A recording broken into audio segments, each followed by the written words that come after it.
सेहगल साहेब जेव्हा आम्ही त्यांना भेटलो त्यांनी सांगितलं की विधी व न्याय विभागाच्या अहवालानुसार आम्ही बिवलकरांना परवानगी दिली।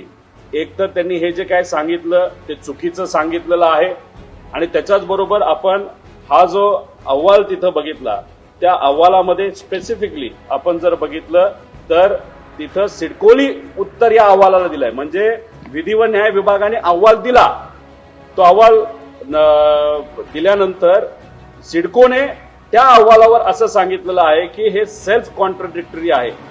म्हणजे याच्यामध्ये त्यांनी सांगितलंय की तुम्ही जे म्हणत आहात, जे काय सांगत आहात तुमच्याच अहवालामध्ये म्हणजे विधी व न्याय ह्याच्यामध्ये असं स्पेसिफिकली लिहिलंय, ऍब्सेंटी लँडलॉर्ड्स is subjudiced before the Honorable Supreme Court and therefore it would be advisable that any decision in respect of the said issue be taken after disposal of the SLP and after pursuing all the documents pertaining to the subject of land। हे specifically सिडकोनी त्या ठिकाणी लिहिलेलं आहे आणि त्याच्यात सिडको हे सांगतंय की विधी व न्याय विभागाने जो रिपोर्ट तिथं दिलेला आहे त्याचा डॉक्युमेंट सगळं माझ्याकडे आहे की त्याच्यामध्ये तुम्ही दिलेला रिपोर्ट चुकीचा आहे, सेल्फ कॉन्ट्राडिक्टरी आहे। एका बाजूला बोलताय तुम्ही की ह्याची ती जमीन आहे, दुसऱ्या बाजूला बोलताय तुम्ही तो कसत नव्हता, असं सगळं त्या ठिकाणी लिहिलेलं आहे। त्यामुळे सिडकोनी स्वतः विधी व न्याय विभागाच्या अहवालावर तिथं नकारात्मक भूमिका घेतली की विधी व न्याय विभागाचा अहवाल हा चुकीचा आहे।